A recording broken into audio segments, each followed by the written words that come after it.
Saudações, longevos. E então, qual será o segredo da longevidade? Saudações, longevos! Como é que vocês estão? Sou Elódia Ávila e está começando o Segredo da Longevidade. E hoje o nosso convidado é um querido amigo, conheço há mais de 5 anos, Dr. Raul Canal. Ele é bacharel em Direito, especialista em Direito Médico, ele é doutorando em Ciências Odontológicas e mestre em Regeneração Tecidual. Dr. Raul Canal, apesar de ser um excelente e um exímio advogado, ele tem uma empresa que é a empresa que dá assessoria a todos os cirurgiões plásticos praticamente, né, doutor Raul?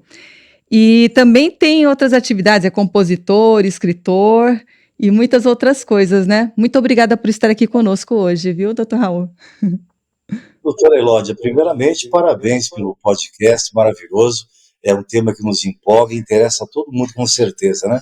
E muito, muito, muito obrigado pelo lisonjeiro convite. Que alegria, que privilégio estar com a senhora nessa conversa. O privilégio é todo nosso, doutor Raul, e a gente vai puxar pelo nosso assunto principal, que é longevidade. Eu quero te fazer uma pergunta para a gente começar a falar sobre esse assunto, que eu sei que a gente vai aprender muito aqui. Eu queria te perguntar se existem desafios legais que os profissionais de saúde enfrentam na promoção de uma longevidade saudável. A gente que fala sobre longevidade saudável, a gente que está aqui empenhado a levar esse conhecimento para as pessoas, a gente enfrenta desafios? Se enfrenta, sim, doutora Elódia. É a questão regulatória, né? O agente regulatório sempre é muito conservador.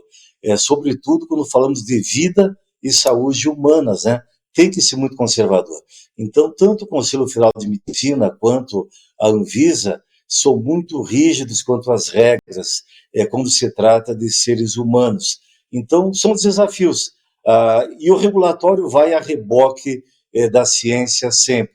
Então, vem as inovações, vem as novas terapêuticas, vem as novas práticas, as novas tecnologias. Entretanto, o agente regulador não anda na mesma velocidade, infelizmente. Então, o profissional da saúde tem, sim, restrições, tem alguma dificuldade para implementar na sua clínica diária, na sua prática terapêutica, e incorporar as novas tecnologias, justamente pelas dificuldades impostas pelo agente regulatório. Doutor Raul, a gente está falando de tecnologias.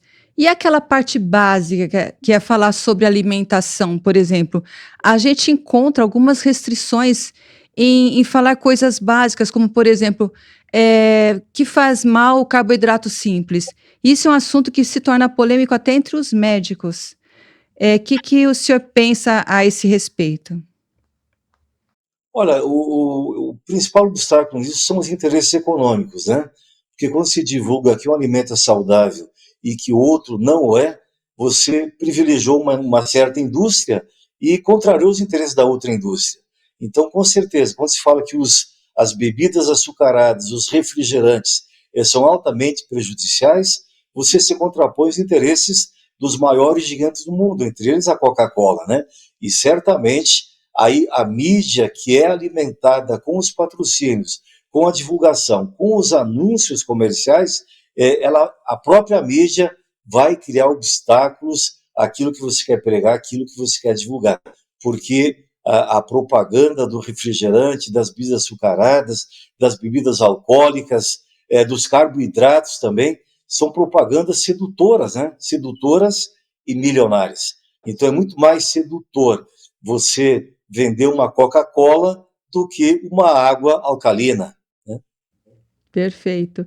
E é incrível que nisso a gente não vê essas restrições, né? Por exemplo, uma empresa que vai divulgar um produto que sabidamente tem vários aditivos químicos, que é altamente manipulado, que pode gerar vários problemas físicos, porque existem produtos que não são naturais, ou seja, a gente está colocando dentro do nosso corpo produtos que não são naturais. Isso é liberado, né? Esse tipo de divulgação. Agora, a gente querendo contrapor isso, dizendo que que não é saudável você se alimentar, por exemplo, colocar dentro do teu corpo um alimento que não faz parte da natureza, que foi criado em laboratório, aí você tem essa restrição em relação a essa divulgação, né? Isso não é muito assim, o senhor como advogado dá o seu parecer, não é muito estranho isso, esses contrapontos que É existem? contraditório e conflitante, né? Vamos falar no açúcar agora. O açúcar, ele surgiu e foi disseminado no século XVII, né? Época da rainha Elizabeth I, a mãe da rainha que faleceu há 2 anos agora. E então os nobres é que tinham problemas de cáries dentárias, né? Tanto que havia os pobres, os camponeses vendiam os seus dentes para poder fazer implantes na boca dos nobres, né? Isso no século XVII. Antes disso não tinha problema de cárie, né? Hoje a cárie está em todas as classes sociais por conta do açúcar, né? No século passado, não tem estudos no Brasil sobre isso, mas um americano na segunda metade do século passado, ele consumia 1,8 quilos de açúcar por ano. Hoje consome quase 30 quilos de açúcar por ano, cada americano. Se você pegar fotografias de antes da Segunda Guerra Mundial, você vai ver que o gordo, o obeso, é raridade. Você não vê obesos em fotografias da primeira metade do século XIX. Depois da Segunda Guerra, os obesos passaram a ser a maioria. E hoje, na América do Norte, já são mais de 2/3 dos habitantes já são obesos, indo para, não é simplesmente sobrepeso, indo para obesidade mórbida.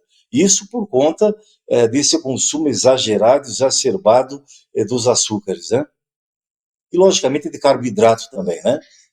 Como eu gosto de uma frase do Yuri Harari que ele fala, depois que o trigo domesticou o homem, né? Foi o trigo que domesticou o homem e o tornou sedentário. E puxando aí o assunto para o trigo, a gente pode falar também dos transgênicos, né? Essa Bem, manipulação também do alimento. Fala um pouquinho sobre esse assunto. as manipulações, e eu bato muito, doutora Elódia, na questão do antibiótico, né? O antibiótico também ele surgiu em 1928, todavia, em larga escala, a partir da Segunda Guerra Mundial. E hoje em dia, o médico que não prescreve antibiótico para o paciente, para a mãe da criança, não o médico, não prescreveu nem o antibiótico, embora seja uma simples virose, né? E para a virose nós estamos prescrevendo antibiótico, sabidamente que o antibiótico não mata vírus, né? Uma autora americana diz que nós medicamos 4.000 pacientes para salvar apenas um. Quer dizer, a cada 4.000, 3.999 não precisavam do antibiótico, mas usaram para salvar aquele um, entendeu? E aí não é apenas antibiótico enquanto medicamento. Você usa antibiótico hoje para engordar o frango, para engordar o boi. Então, quando você come a carne do frango e come a carne do boi, você está consumindo antibióticos também, né? Um dos grandes responsáveis também pela obesidade observada a partir da Segunda Guerra Mundial. Mas o vegetariano fala, não, mas eu não como carne de boi, eu só como carne, só como verduras orgânicas e tal. E essa verdura é adubada com o quê? Com o esterco do boi e com a cama do frango, que tem antibiótico. Então, você não consegue, e eu acho que o grande avanço da medicina a partir de 2050, na segunda metade desse século, vai ser nós nos livrarmos do antibiótico. Eu rezo para que o antibiótico não complete um centenário. Ele completaria em 2042. Eu espero que a gente faça extirpe o antibiótico do nosso meio até 2042, que é um dos grandes vilões do nosso século também. Ou seja, ter uma outra opção de aumentar a imunidade e combater os agentes, né? Os patógenos, sem ser o antibiótico, né? Porque, como o senhor mesmo disse, vírus não se combate com antibiótico. E assim, é muito difícil mostrar para um paciente, os médicos que são mais conscientes, né, de tratamentos que são tratamentos que é, são mais, como é que fala? Mais eficazes, eles liberarem uma paciente sem antibiótico, a paciente pode achar que não foi feito um tratamento certo, né? Existe esse conceito, né, doutor Raul? É a ansiedade do paciente e a preguiça do médico, né? O comodismo do médico. E a ansiedade do paciente. O paciente quer um antibiótico e o médico prescreve até para ser livre daquela reclamação, ou vai que o antibiótico profilático, né? Ele é usado talvez em 100 casos, não precisaria dele. Mas se em um caso que precisasse e você não usou e daquilo resultou um óbito, você será condenado porque não usou antibiótico, será condenado por negligência. Então, entre deixar um que precisasse 100 ou prescrever para 100 que não necessitariam, você prescreve para os 100. Essa é a matemática que se faz. E a gente vê isso, eu como médica, Mais perigoso é o antibiótico do alimento, né? Porque ainda hoje se engordam bois e se engordam frangos. Esse frango que nós compramos no mercado de quase 2 kg, 2,5 kg, que ele atinge isso em 28 dias. É um frango que levaria 3 meses, 4, com antibiótico. E esse antibiótico nós acabamos absorvendo também. Esse é mais perigoso do que o antibiótico quando prescrito como medicamento. Ou seja, a gente está consumindo um antibiótico através da nossa alimentação, né? Que deveria ser preservada. Então, isso é liberado. Por exemplo, a água também, né? Os componentes que se colocam na água que a gente bebe e que não precisariam, como flúor e outras coisas, né? Então, assim, tem muita manipulação na nossa alimentação e a gente está sujeito a isso. Sim, veja bem, quando criou-se a margarina, que nada mais é do que um plástico, né? Houve matérias científicas patrocinadas condenando a lactose, condenando a manteiga, entendeu? Condenando os ovos, que o ovo tinha colesterol. E hoje tu vê que a realidade é totalmente diferente, né? A manteiga é muito mais saudável, a gordura animal, a própria banha de porco é mais saudável do que a margarina, que o óleo de soja. Mas para a indústria não interessava isso. Para a indústria interessava vender uma ideia diferente, um conceito diferente, para que ela pudesse colocar os seus produtos no mercado. E aí, inverdades foram ditas para nós e para nossas crianças. E a nossa geração foi criada, eu, você, nós que estamos na faixa dos 50 anos, fomos criados ouvindo essas inverdades, acreditando nelas e adotando-as como meio de vida, né? Até você apagar isso e trazer novos conceitos, vai mais uma geração ainda, né? Foi a geração que que se iniciou com esses óleos vegetais, né? Que faz parte a margarina também, e que levam ao aumento de problemas cardíacos, né? Também houve, concomitantemente ao aparecimento desse tipo de óleo, um aumento de incidência de doenças cardíacas, né? Exatamente. É. E, na verdade, o óleo de soja, ele foi desenvolvido para ser combustível, né? Com o Sim. advento da eletricidade, deixou o mercado, ele foi adaptado para o consumo humano, mas era para ser combustível, viu? Não era para ser alimento quando criado. Sim. E a gente está resgatando agora, né? As pessoas estão começando a comer ovos, manteigas, óleos de animais, né? Como óleo de porco, banha de porco para alimentação. A gente está resgatando aos poucos, né? Aquilo que os nossos avós usavam, né? Sim, que tinha uma incidência menor de problemas cardíacos e que também tinha uma incidência menor de obesidade. Hoje a gente vê obesidade em crianças, crianças com doenças que eram próprias do envelhecimento, né, como diabetes, pressão alta, problemas cardíacos, tudo. A gente via isso só nas pessoas de mais idade, e hoje em dia a gente vê nas crianças também, devido a esses erros alimentares, né? Alimentares, exatamente. Bom, Exatamente. eu queria falar um pouquinho sobre a parte que isso aqui me interessou bastante, sobre a regeneração tecidual. Explica um pouquinho essa diferença entre cicatrização e a regeneração do tecido e como é que é abordado hoje em dia, quais os conhecimentos mais atuais em relação à regeneração tecidual. Bom, isso foi objeto do meu mestrado na Unifesp, que eu fiz com a professora Lígia, com o professor Elvio Bueno, foram os meus orientadores, né? Esse foi justamente o objeto. E o meu tema específico, a minha concentração, foi a utilização das células-tronco na regeneração tecidual e na medicina regenerativa de uma forma geral. Nós estamos vivendo, doutor Elode, um momento mágico da história da medicina, né? Então, se a senhora hoje ainda faz um implante mamário com prótese de silicone, é uma realidade que vai durar mais 2 décadas no máximo.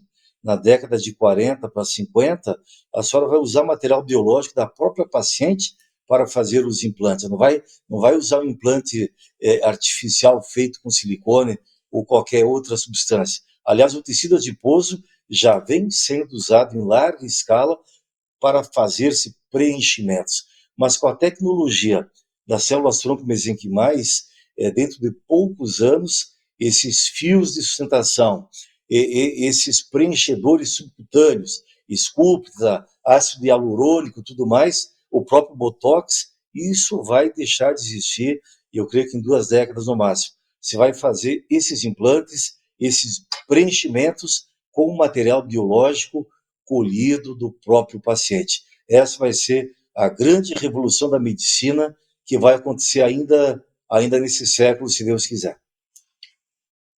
É fantástico. Eu, como cirurgiã plástica, já venho utilizando, né, o lipofilling para fazer preenchimentos de face. E a gente vê que a qualidade do tecido, né, a pele, como fica mais jovem, você percebe que não é só um preenchimento, ele faz algo a mais, traz aquele brilho na pele, né? A pele fica realmente mais jovem, né? Mas hoje ainda eu vou chutar um número, talvez não seja correto, tá? Estou sendo leviano e chutando um número, né? Você aspira, às vezes, 3, 4 litros de gordura da paciente e usa apenas 100 ou 200 ml para fazer uma lipoenxertia, né?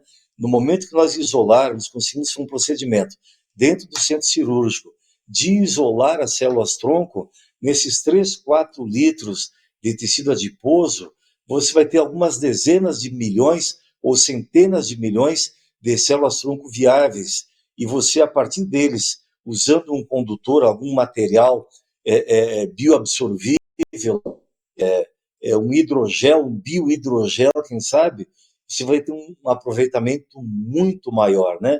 E aquelas células-tronco vão agir também, não apenas preencher aquelas rugas, ele vai estimular o colágeno e vai produzir novo colágeno.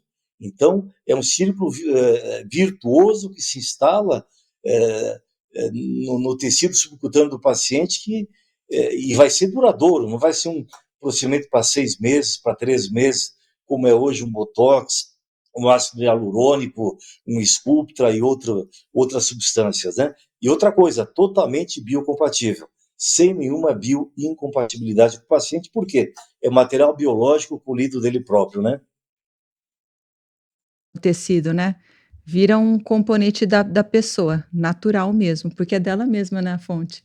A gente Exatamente. faz também muito enxerto de glúteo, né, nas lipoesculturas, e usando esse material também de célula-tronco, a gente vê que a pega do enxerto é fantástica e a paciente, quando ela engorda também essa região.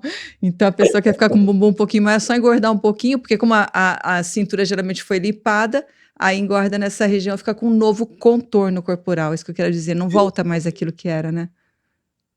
E também nas cirurgias reparadoras, né? O seu colega do Rio de Janeiro, o doutor Pelon, tem uma família, são 3 cirurgiões plásticos, me fugiu o nome agora, aqui de Goiânia, capital do Goiás, que tratam de queimados, né?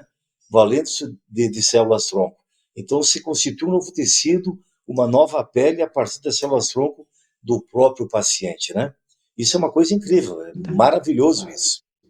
Sim, é fantástico. Eu Antigamente tinha que penso, tirar a doutor pele. Herói, num futuro próximo, semana passada nós comemoramos o dia da doação de órgãos, né?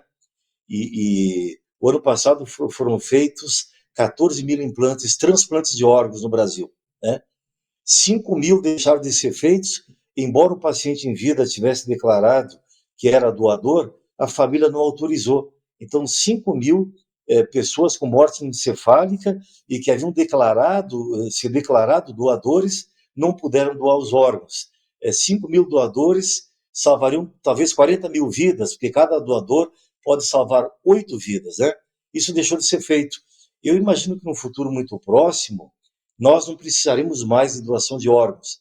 Com as células-tronco mesenquimais do paciente, você vai imprimir uma bioimpressora 3D, vai imprimir um rim para o paciente, vai imprimir uma córnea, vai imprimir um fígado, ou seja, vai a figura do doador deixar de existir também. E também, como é material biológico dele próprio, não haverá nenhuma bioincompatibilidade.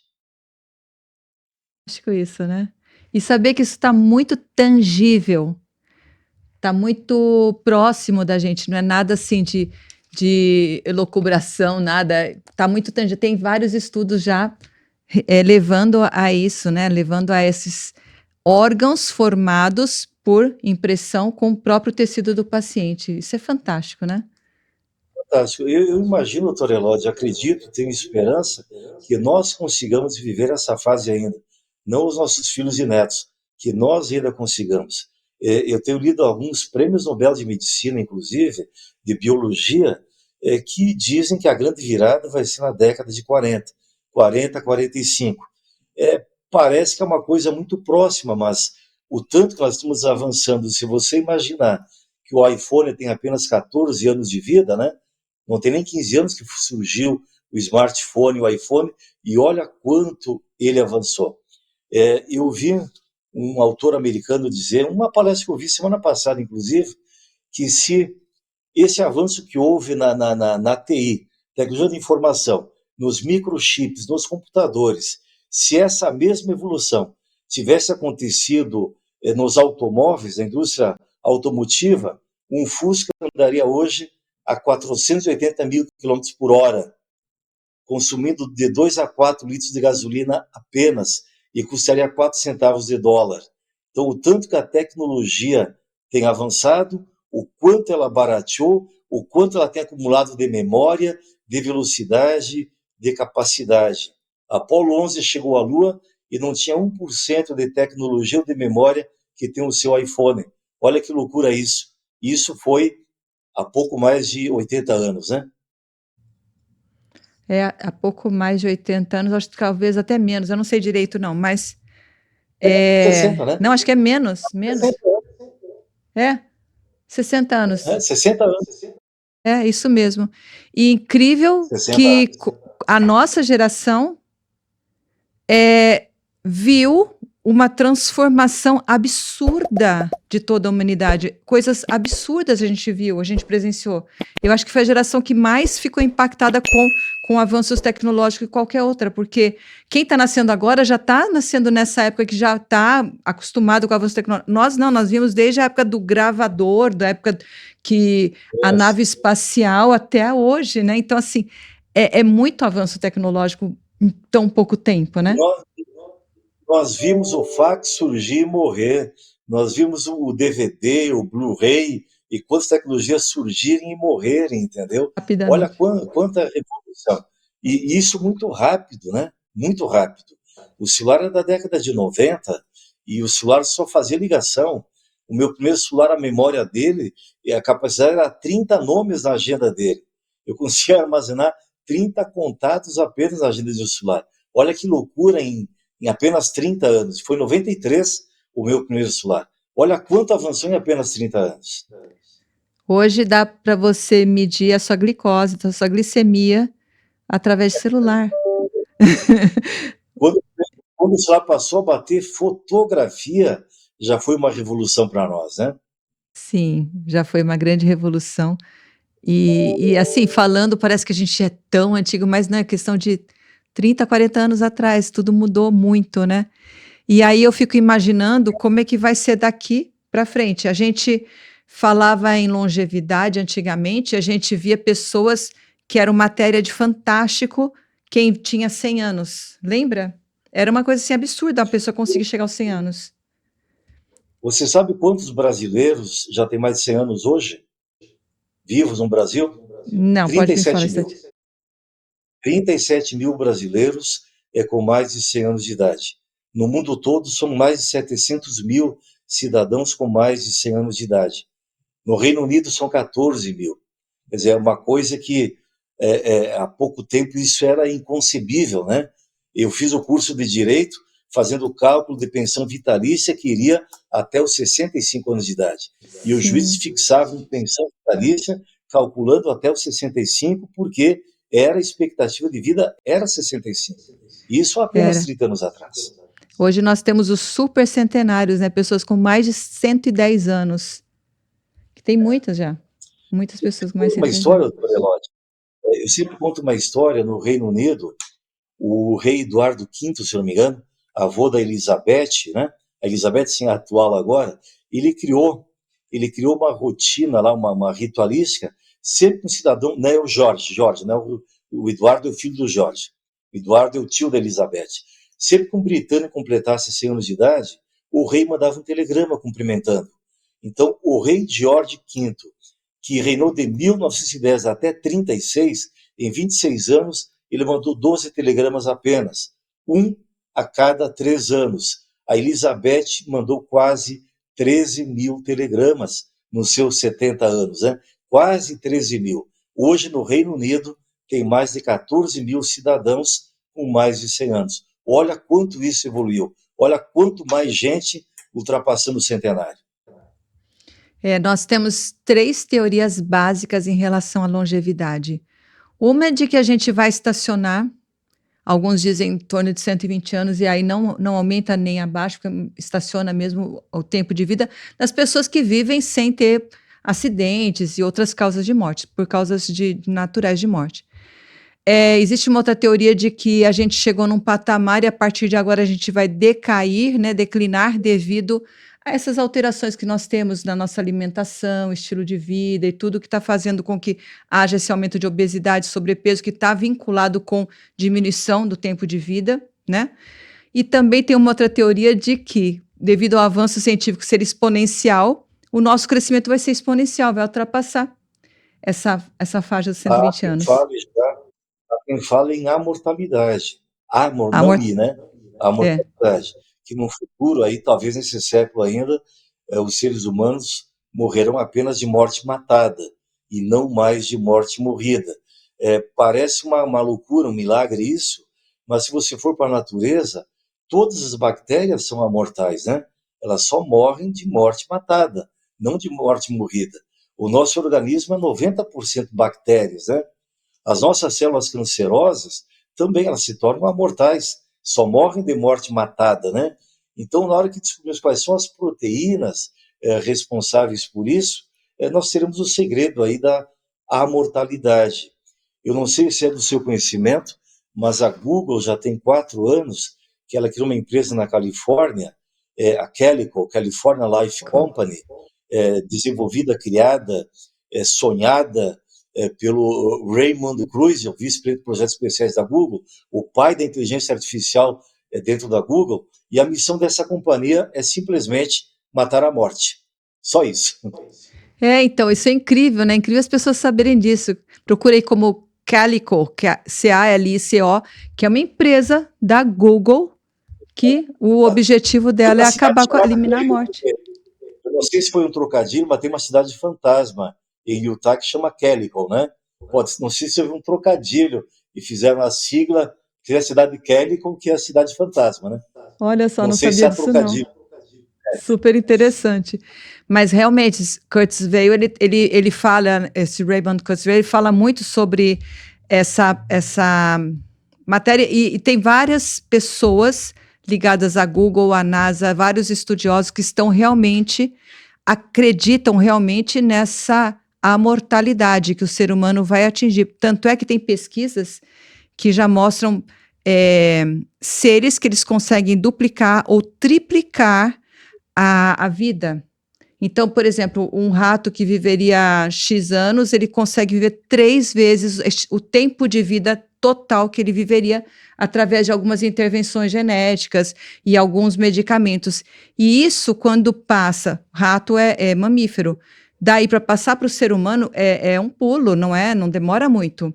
Então, assim, o que eles acreditam é isso, Todo você conseguir, né? desenvolvimento na fase, na fase pré-clínica, na fase em vivo, começa pelo rato, né?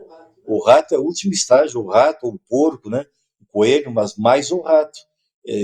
O rato e porco, dali pula para o ser humano. Então, é o último estágio numa pesquisa pré-clínica em vivo, geralmente usa o rato, porque nós somos muito parecidos, né? Então, se eles já conseguiram isso no mamífero, para passar para o ser humano, não é tão longe isso, e essas pessoas que acreditam na mortalidade, esses cientistas que acreditam na mortalidade, eles acreditam que se você criar uma substância, um medicamento, né, que faça com que você viva 30 anos a mais, o ser humano viva 30 anos a mais, é um grande salto, Nossa. porque daí, nesse período, 30 anos, você consegue criar algum medicamento que vai fazer viver 30 anos a mais, Isso. A gente pensando por baixo, né? 30 anos. Então, assim, essas pessoas realmente acreditam e realmente tem embasamento isso, né? Você conhece o Albert de Grey? Em seres humanos tem uma pesquisa em Chicago, Universidade de Chicago, com pacientes com progéria, né?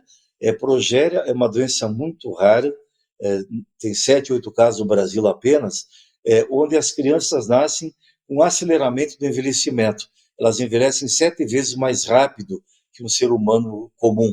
Ou seja, a criança chega aos 10 anos com aparência e idade biológica de 70 anos. Até hoje, apenas uma criança chegou aos 15 anos de idade com a progéria. Então, na Universidade de Chicago, numa pesquisa clínica, eles identificaram a proteína alamina, que consegue frear essa velocidade do envelhecimento. E conseguiram frear em 30%. Então, esse mesmo princípio praticado, implantado no ser humano saudável no futuro, pode ter o mesmo efeito. E o exemplo que eu dou é o seguinte: o que é mais fácil, frear um carro a 120 por hora ladeira abaixo ou um carro a 40, 50 por hora numa superfície plana?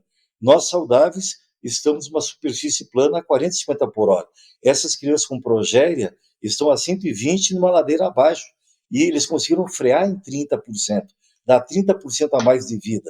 Então, esse mesmo princípio, quando trazido, e isso é quando daqui a 10, 20, 30 anos, talvez, para um ser humano saudável, pode gerar o mesmo efeito de você frear o envelhecimento. Você não vai evitá-lo, mas você vai mitigar os efeitos do envelhecimento.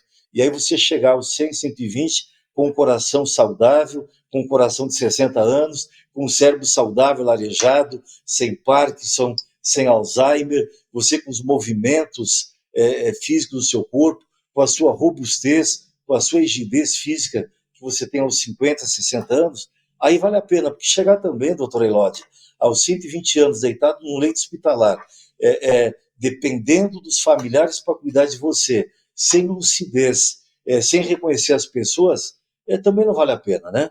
Então tem que ter esse acréscimo de anos de vida, mas com acréscimo de vida também, com qualidade de vida. Senão não vale a pena. É o que a gente sempre fala aqui, é isso, é longevidade saudável, com saúde, preservando a saúde, porque não adianta viver a mais se você não tem saúde, né?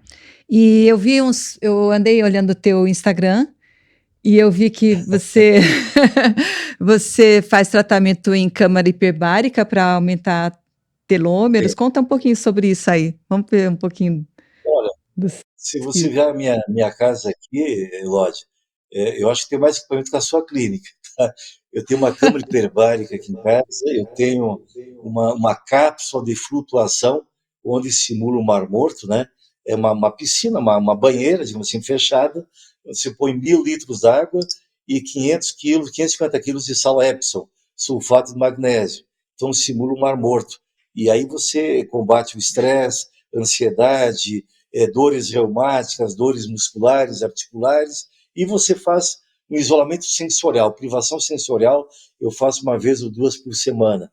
Eu tenho uma cápsula de ozônio, uma sauna de ozônio, onde eu faço 2 vezes por semana, e tenho uma câmara hiperbárica, eu faço 2 sessões por semana, de 90 minutos, numa pressão de 2,8 atmosferas. É como se você estivesse mergulhando a uns 20, 22 metros no fundo do mar. Durante 1h30 você respira, em média, 8 metros cúbicos de oxigênio a 99%. Para ter uma ideia comparativa, no ambiente externo, onde nós estamos agora, se o ar estiver puro, você está respirando 20,95% oxigênio. O resto é carbono, hidrogênio, nitrogênio, hélio e outros gases. Dentro da câmara você respira oxigênio com 99% de pureza e sob pressão. Então o volume de oxigênio que chega nas mitocôndrias é 20 vezes maior do que uma respiração normal no ambiente externo. Hein? Fantástico, gostei muito. E essa sauna de ozônio eu nunca tinha ouvido falar. Os outros dois sim, mas a sauna de ozônio é É muito uma coisa nova no interessante. mercado. É uma fábrica pequena, fica lá em Estância Velha, próximo a Porto Alegre, e eles têm umas 20 ou 30 máquinas apenas no mercado. Eles conseguiram a Anvisa o ano passado, né? E a patente também. Então é uma cápsula onde você senta, entra na cápsula, senta, ela é em forma de uma concha, né? Como se fosse uma ostra, se fecha aqui no pescoço, fica só com a cabeça de fora, você liga a sauna e tem uma fototerapia, tem infravermelho, tem ultravioleta, e você programa a temperatura. Eu uso a 37, 38 graus no máximo. Se fica 30, 40, 50 minutos, ali dentro você não inala o ozônio, porque ela fecha no pescoço, você põe uma toalha de algodão, o algodão ele é catalisador, então o ozônio passa pelo algodão e vira oxigênio de novo, você não inala. Você fica durante 30, 40 minutos tendo ozônio no seu corpo inteiro. Isso propicia uma renovação tecidual da pele, uma oxigenação da pele, várias ativações na sua pele e também infiltra na pele, né? E também para dores reumáticas, dores articulares, uma regeneração após um exercício físico de alta performance, isso é muito bom. A câmara hiperbárica, doutora Elódia, os grandes times da Série A do brasileiro já estão utilizando.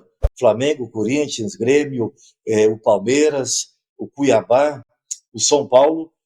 Os jogadores, depois de um jogo, eles fazem uma ou duas sessões de hiperbárica. A cápsula de flutuação, apenas um time da Série B, que está indo para a Série A ano que vem, é o Mirassol, do interior de São Paulo, já tem uma cápsula de flutuação para os seus atletas. Então, depois de um jogo, eles fazem a flutuação. E o Flamengo também acabou de encomendar uma. Então, são coisas que começam no esporte, nos grandes clubes, e depois acaba popularizando. Mas ainda é novidade a utilização dessa tecnologia para essa finalidade. A hiperbárica na medicina, a senhora sabe, os vasculares, os ortopedistas, eles usam muito para pé de diabético, para queimados, né? Agora, para uso profilático, vários colegas seus, cirurgiões plásticos, já estão fazendo. Então, a paciente, antes de uma cirurgia, faz 2 ou 3 sessões e mais 2 ou 3 depois. O que ela ganha com isso? Uma cicatriz que demoraria 30 dias para se consolidar, consegue o mesmo efeito em menos de uma semana, né? Agora tem o uso preventivo, que é o que eu faço. Eu não tenho doença nenhuma, mas faço preventivamente. Os atletas do Flamengo, dos grandes times, usam justamente para a regeneração muscular, ou seja, rompeu as fibras musculares durante um jogo pesado, aquilo que demoraria 72 horas para se regenerar, consegue o mesmo efeito em 24 horas com uma ou duas sessões de hiperbárica. Nossa, fantástico, estou super interessada. Depois vamos conversar sobre isso, viu? Isso já Muito... existe, né? Está ao nosso dispor. Oi? Sim, sim. Eu vou deixar os Está ao links nosso também dispor. aqui. É bom para as pessoas conhecerem, porque a gente está aprendendo aqui a viver. Mas eu quero manter a minha longevidade enquanto eu estiver viva, para nunca ser um peso para ninguém da minha família. Acho que isso é muito importante, a gente manter, né, nossa integridade física, mental, o quanto a gente for viver, né? Isso é importante. Eu uso um vídeo em palestra, doutora Elódia, que é muito interessante. Você vai achar depois no YouTube. É um vídeo do governo canadense, onde ele pergunta como é que você quer viver os 10 últimos anos da sua vida. Então aparecem duas cenas, uma na esquerda, uma na direita da tela. Então o sujeito colocando a gravata, todo elegante, e o outro com o respirador, as cânulas descendo aqui. Um bebendo um suco com a neta, brincando, e outro no leito do hospital. É o mesmo personagem tremendo e levando o remédio à boca, né? Um andando de bicicleta e outro de cadeira de rodas. É o mesmo personagem em duas situações diferentes. Você escolhe. Hora de decidir é hoje. Você tem que decidir hoje como você quer viver os 10 últimos anos da sua vida. Não interessa se é com 70, com 80, 90 ou com 140. Os 10 últimos anos. Você decide hoje como você quer vivê-los.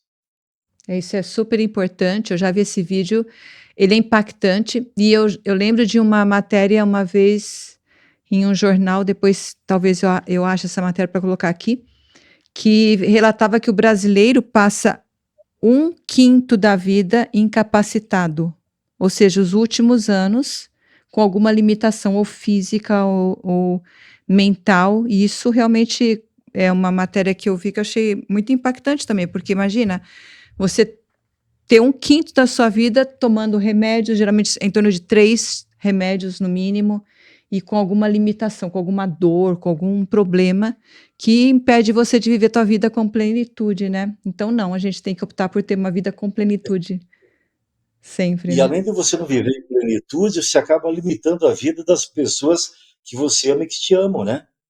O marido, a esposa, os filhos, né? Você acaba limitando a vida deles. Eles abrem mão de fazer uma viagem, de fazer um curso, de fazer uma atividade para cuidar de você, né? Se passa a ser um peso, como você usou o termo, um peso, uma tristeza e um aborrecimento também para a família, porque você limita a família também de viver a vida em plenitude. Não é apenas a sua, se limita os outros também, né? Tá. É, realmente, a gente está aprendendo muito, né, gente. Eu vou puxar agora um assunto que eu fiquei me questionando, que eu fiquei pensando: "O que que eu vou falar com um advogado?", mas ele é muito mais que advogado, vocês estão vendo, né, gente. A gente aprende muito e sobre longevidade, Estou realmente, o curioso, doutor Raul estou Canal curioso. já vive a longevidade saudável, isso é super importante. Em relação às mulheres, né, as mulheres estão vivendo mais, a gente viu que a partir dos anos 50, mais ou menos, que a mulher começou a entender o que era menopausa, porque ela passou, né, ela passou dos 50 anos de vida. Ela, antigamente, a estimativa de vida era menor e foi aumentando gradativamente, e é mais ou menos em 1950, por aí, né, nos meados dos anos 50, que a gente ultrapassou os 50 anos de idade, e aí a mulher começou a entender o que que é menopausa. E aí a gente está vivendo mais tempo no período pós-menopausa do que antes da menopausa, em média, né?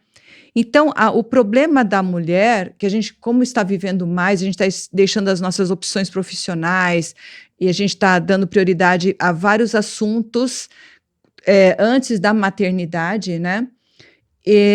A mulher está postergando a ideia de ser mãe para anos além, né, do período fértil, realmente, o período de alta fertilidade.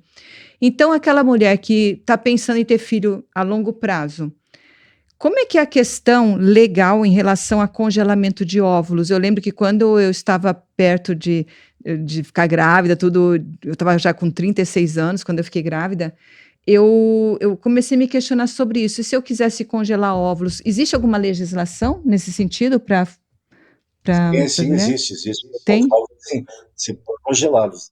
Não apenas os óvulos, como também os espermatozoides, né? Você pode fazer o congelamento, tem todo um amparo legal. E é uma coisa que eu tenho estudado muito também, doutora Eliode, é a questão da criopreservação. O meu desejo, se nós tivermos tecnologia no Brasil, eu tenho esperança que tenhamos, eu não quero ser nem sepultado e nem cremado. Eu quero que o meu corpo seja criopreservado. E eu acho que isso é uma coisa para um futuro breve também. Nos Estados Unidos já existem 2 laboratórios de criopreservação de cadáveres, né? E o que se discute agora é se você, às vezes, você com uma doença incurável, hoje não tem cura para aquela doença, mas pode ser que daqui a 30, 40 anos tenha cura. Se você poderia também se criopreservar, viva ainda, para ser, digamos assim, ressuscitada daqui a 30, 40 anos, quando houver uma cura para aquela doença. Isso já se discute em vários países da Europa e nos Estados Unidos, em alguns estados. Como nos Estados Unidos o estado tem autonomia, já existe essa discussão. Existe um laboratório na Flórida e um no Massachusetts que já congelam, criopreservam seres humanos. Então, e isso é uma coisa, nós temos um congresso agora, no final de outubro, em Foz do Iguaçu, Congresso Ibero-Latino-Americano de Direito Médico, e a mesa mais polêmica vai ser sobre a criopreservação. E a vai ser criopreservação de células, de tecidos, de óvulos e até de seres humanos, ou na forma de cadáver, ou ainda seres humanos com vida e que desejam, declaram que querem ser criopreservar para serem reanimados no futuro. Eu estimo que esse seja, embora tenha inteligência artificial, tenha uma série de temas, mas essa história da criopreservação, ao meu ver, vai ser o tema mais polêmico, mais celeumático, mais participativo de todo o Congresso. Nós já temos em 40 países confirmados que participaram conosco. É um tema também que me empolga e eu sou muito curioso quanto a ele. A criopreservação. E o meu desejo hoje, se houver tecnologia no Brasil, é de quando eu morrer, é que eu seja criopreservado. Não quero ser queimado e nem ser jogado para os vermes. Olha, esse assunto também é super, para mim é super interessante. Eu lembro, se eu não me engano, o Ray Kurzweil que você falou, ele criopreservou o pai dele. Se eu não me engano, aconteceu isso que ele gostava muito do pai. E tinha também um boato de Walt Disney ter sido criopreservado. Parece que isso foi só um boato, não foi realmente. Mas Eu não tenho certeza. então Eu não assim, tenho certeza. eu também não. Acho que o Walt Disney não, mas parece que o pai do Ray Kurzweil foi. E assim, realmente é muito interessante porque, por que não, né? No futuro você ter uma tecnologia para reverter aquela patologia que a pessoa tinha, né? Quantas pessoas morriam antes de doenças que hoje são doenças que não causam nenhum problema, que são totalmente curáveis e facilmente curáveis. Então, claro, os cientistas hoje entendem o envelhecimento como uma doença, né? Então, que é Inclusive, passível de ser revertido. tem até CIS, a OMS, desde 2019, se eu não me engano, ela entende a velhice como uma doença e tem até um código internacional. Tem o CID para a velhice. Só é uma doença mesmo, porque nada mais do que é um declínio, né, de células. Deixa eu ver se eu tenho mais alguma pergunta que eu separei. Vamos falar um pouquinho sobre a sua vida como compositor e escritor, que eu acho que nada melhor do que a gente ter uma vida longeva é isso, a gente experimentar tudo que é de bom na vida, né? E você criar. Eu sei que você é um exímio escritor, que eu tenho o teu WhatsApp, você sempre manda para mim as meditações diárias, são muito, muito que incentiva a gente a ter um dia mais feliz, né? Refletir sobre a vida. E a parte de compositor também. Fala um pouquinho sobre isso. Eu sou um ativista cultural, né, doutor Elodie? Então, eu gosto muito de música de qualidade. Aí não tem ritmo, eu gosto de samba, de pagode, eu gosto muito de sertanejo, raiz, eu gosto de música tradicional gaúcha, a música caipira brasileira, eu gosto de MPB, eu gosto de rock com qualidade, né? Então, qualquer estilo de música, se tem qualidade, se tem poesia, tem enredo, tem conteúdo, tem uma expressão, eu curto isso. Eu mantenho um programa de televisão aqui em Brasília já há 18 anos, que ele é veiculado todos os domingos, do meio-dia uma da tarde, chama Punk Cerrado, onde eu mesclo a cultura gaúcha com a cultura do Centro-Oeste e avanço também para as brasilidades, né? Porque o Brasil tem uma diversidade cultural que você não vai encontrar em nenhum outro país do mundo, a diversidade que nós temos aqui. Então, eu já compus várias músicas, escrevi muitos poemas já, publiquei alguns livros, e alguns dias alguém me perguntou num evento, você tem escrito muito, está escrevendo muito? Eu falei, tem escrito muito menos do que eu gostaria, que tenho atribuído tempo a coisas mais importantes e menos relevantes, coisas mais graves e menos relevantes. Eu gostaria de poder ler mais, de escrever mais. Infelizmente, a semana só tem 7 dias e o dia só tem 24 horas, né? O ideal é que tivesse 48 horas no dia para fazer um pouco mais daquilo que a gente gosta. Então, eu tenho escrito bem menos do que eu gostaria e também eu tenho lido bem menos da sede que eu tenho por ler, da sede que eu tenho por conhecer. O dia é muito curto. Olha só, eu vou te enviar músicas do meu marido, ele é compositor também, cantor, e ele disse que você vai gostar muito, que é música de qualidade, ele também tem muita poesia. Hã? Samba? Samba? Samba. É samba e ele é romântico. Então você vai gostar do tipo de música dele. E ele canta também ou só canta também? Canta também. Maravilha. Eu sei que você Tem- canta Temos que também. marcar, temos que marcar para tomar um vinho juntos, então, viu? Fumar um charuto, quem sabe. Vamos marcar sim. Quando eu for em Brasília, eu te aviso. Quero também sua esposa muito linda e uma pessoa muito querida também. A gente sempre se encontra nos congressos rapidamente, né? Mas vamos marcar sim, vamos marcar um encontro, tá? Eu estou muito Vamos feliz. conversar com você. Estou muito feliz por você ter participado aqui, doutor Raul. E depois eu quero saber sobre esse encontro que você vai ter com de direito médico, porque é muito interessante saber sobre os assuntos todos, como é que está indo, né? É. A criopreservação, tudo isso, que eu também sou muito interessada nesse assunto. E te agradecer pela sua participação aqui conosco. Por quê? Já acabou? Não, assim, quer falar uma coisa, a gente pode falar.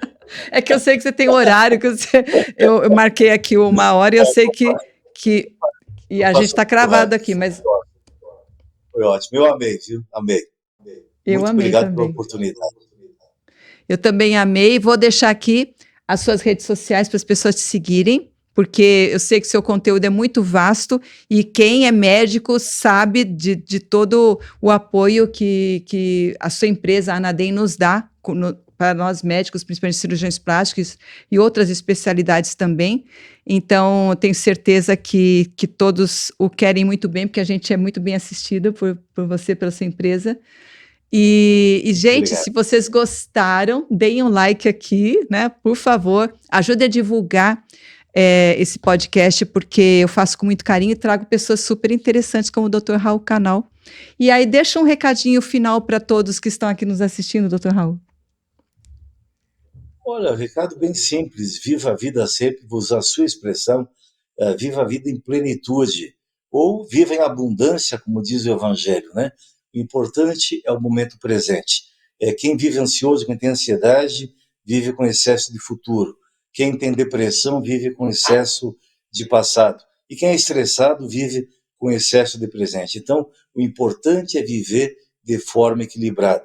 Uma saudade gostosa dos bons momentos do passado e os maus momentos guardados, lembrar deles como aprendizado para acumular a sua sabedoria.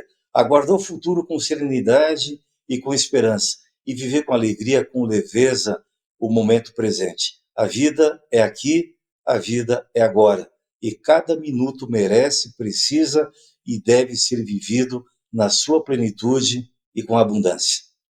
Palavras sábias, palavras de muito amor e de muita sabedoria mesmo. Muito obrigada, Dr. Raul Canal. Muito obrigada a vocês que nos Obrigado. assistiram aqui. Até o próximo episódio. Nossa, obrigada, Dr. Raul. Sempre é muito bom Obrigado. falar com você.